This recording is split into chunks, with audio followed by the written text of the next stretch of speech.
It's time for episode 25 of Delivering Marketing Joy. This time we talk with Ted Rubin, Tim Fargo, and Jeff Haden. So get ready, strap in, we're gonna rock your socks off.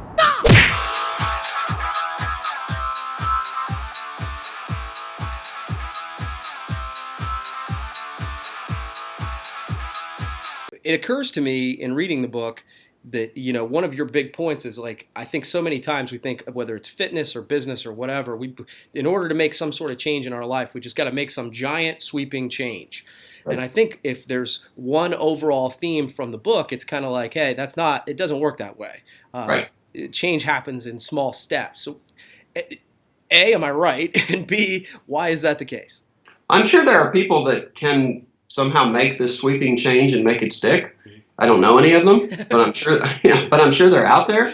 But really, if you think about goals and success, you can set a goal.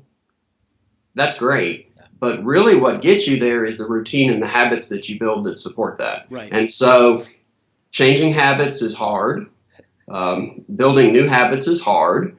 But it's a lot easier if you start really small. Right. And you take little steps and then you reinforce that. And now we're back to that feedback loop again, where if you do a couple things and you do them consistently and you see a little bit of reward, then you can do a few more and do a few more. But if you decide that you're going to, run a marathon this year and you decide that your routine is going to be to go out and run 10 miles a day starting now, you'll fail. Yeah. But if you work backwards from it and say, at this point I need to be doing this, at this point I need to be doing this, at this point I need to be doing this, let me build a routine that supports that, and you work your routine, then you get there. So, I think it's like for people when there's that argument about starting a business. Do you just quit your job, go all in, dive in because you've got to commit? Or do you say, okay, I'm going to hang on to my full-time job. I'm going to work on the side to get this going until I feel like I can make it happen. And that to me is always the smarter approach for starting a business or for really doing anything, because it's so hard to go from here to here in one giant leap. Yeah, it's just wise. That's just wise. I like it. And I'm old and I've done physical things that I would never have imagined possible, but it's because I worked it small. Yeah. And built upon what I'd done, and it becomes a self-reinforcing thing. So. Yeah, that's cool.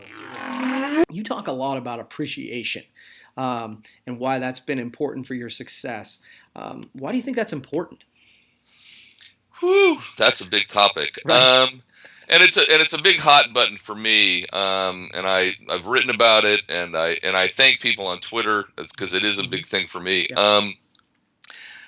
My own impression, and perhaps I just am different from other people, but it's really seemed to work out for me, and that is when someone does something for you. I mean, it doesn't take a whole lot of time or effort to just say thank you or show your appreciation in some way. And I used an example in a blog post about I bought a vehicle, and it wasn't cheap. It was actually kind of expensive, and there was if the guy said thanks, he didn't even do it. It was kind of like, hey man, thanks. Was so like on the by and by, when to me, if you want to build a business or even just kind of like be a leader that people want to engage with, I think you need to show appreciation, because frankly, you can go with this idea that you're going to compensate people with gigantic amounts of money or whatever, but a lot of people, myself included, people want to be appreciated. Say, oh, thanks. Hey, Kirby, that was great. I really appreciate it. Like me appreciating being on your show. And I think when people demonstrate that, especially in a way where you slow down and you take a second to make sure that they really understand, like, hey, that was awesome, man. I really, really appreciate that. That's a big, big thing. And it's so fundamental, but it's so often forgotten that it just, for me anyhow, it's a little bit astonishing, because it's just kind of common courtesy. Yeah. And, some people say, well, of course I appreciate it. It's like, well, then is it a real stretch to articulate it? Yeah. So like I say, it may seem very basic to some people, but I think saying it, and I indicate this in the book, but one of the things we used to do, we wouldn't let you meter the mail, like to send a thank you card. It had to be handwritten. No email thank yous, because they're so ubiquitous. Oh wow, I sent him an email thank you. It's like, yeah, well, that's how personal. Um, and just and I actually I would try to get to know people well enough to know, like, if somebody was really fond of dogs, I'd try to find a thank you card that had a dog on it. Just because it's a little bit like you're paying attention to people, and I think in a world where everything kind of gets funneled into electronic communication, taking the time to actually do something that's like slow down and really let that person know you care. For me, it's been a huge thing. I think it's been very instrumental in being successful in everything I've done. So people can do what they want, but I think that's a big one. Yeah, I think it's another way to stand out, because you mentioned it's so few people do it that when you do really appreciate it, it shows a difference. So I totally agree. That's one of the reasons I think it resonated with me. So real quick, someone's listening to this and they're saying, "Okay, Ted, I get it. I have a small business. I need to engage and I want to use some of these tools to grow my business." What tips do you have for someone like that? Well, let's start out by giving you some of the things that you don't want to do. Okay. Okay? You don't want to think of social as advertising. Now, I'm not saying you can't advertise in social, but when you hear about people buying ads on Facebook or Twitter, that's not doing social media. That's advertising on social media platforms. So think of it as communicating with your audience and building relationships and being able to do it beyond them just being at your establishment or in your store or on your phone with you. Have a strategy in place for how you're going to deal with people on these different channels. Don't just go out and do it willy-nilly. But also, don't wait too long to put the perfect strategy in place. I like to say that real trumps perfect every time. And you just want to get out there and be authentic.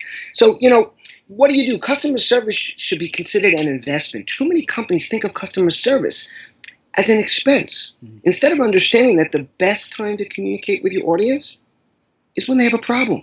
Why? Because guess what? They're listening to every word that comes out of your mouth. I liken it to when my daughters ask for money. Okay? When my daughters ask for money, or for me to get them something or to do something for them, it's the perfect time to market to them. So now what I mean leverage it and say, well, I'll only give you the money if you clean your room. What I mean is, now I have an audience. My daughter says, Dad, I need $50. I'm going out with my friends. Now is my chance to talk about driving safely, not drinking when driving, because guess what? She's listening to every single word, waiting for me to say yes to what she wanted. And it's the same thing with customer service. When a customer calls up to complain about anything, it's the perfect time to build your brand, to first of all, listen to them, to hear them, to take action that shows that you're actually listening when they talk to you, and the ability to talk about, this is what we're all about as a brand, because they're listening to every word, waiting for you to solve their problem. And by the way, most people don't necessarily expect their problems to be solved. They want to be heard. It's no different than our wives our girlfriends when they ask us to take out the garbage. And we say, yeah, we'll do it later. We know eventually we're going to do it. But they want to see us take action with the words they're saying that shows we're really paying attention and listening. So that's really important. I think what's really important is jumping in, starting to get involved in these channels. If you're not comfortable producing content, then just start listening. Go to Twitter and follow the tweets. See what people are saying. Go to people that are involved in your business. Go to competitors' social followings and see what they're writing, how people are reacting to them, and judge off of that, because there's so much learning that's being done here. You don't have to do a research study anymore. Just go to social channels. People are getting us into their living rooms, and most brands and business people aren't going there. They're just worried about bringing them to their living room. We have to take the word friend back and give it value again. Facebook has done an incredible job of taking ownership of the word friend, to the degree that when I speak at events with 1,000 marketers in the audience, VP level and above, when I say that, every single time 4 or 5 tweets that go out saying, does Facebook own the word friend now? Did they trademark it? Of course they didn't. But if you close your eyes and think of the word friend, I guarantee you that the majority of your audience will see a Facebook logo instead of seeing a picture of their friend. We have to start giving it value again. Clicking a button does not mean making a friend, okay? If I stick out my hand and shake your hand, we're not friends. That's an invitation to begin a friendship. So start thinking about that. Start thinking about how do you want friends to perceive you? What does it take to be a friend? What does it take to be a good friend? That is probably the first step towards this. And then another tip I want to give you is I want to tell your audience the best social media book ever written, and I want to make sure they all go out and buy it today. It wasn't written by me. It wasn't written by any of the social media pundits or self-cold gurus you might hear of. It was written in 1936, and it's called How to Win Friends and Influence People by Dale Carnegie, and it's more relevant today than it was when it was written in 1936. Now, the stories are a little, they're a little different, and you have to understand that it was written at a different time. But the reason it's more relevant today is back then, maybe you met 100 people during the course of a year, at most. Now, you can meet millions of people 24/7. You can create relationships without ever leaving your bedroom. Now, I'm not advocating not leaving your bedroom, but what I'm saying is that relationships are the new currency because you can be making them around the clock. Don't miss that opportunity. Hey, thanks for watching, but wait! Can you do me a favor? Please subscribe to my channel. If you haven't done it already, the way to do it's right over here. And hey, if you want to watch the last episode, check that out over here. Again, before you leave, subscribe!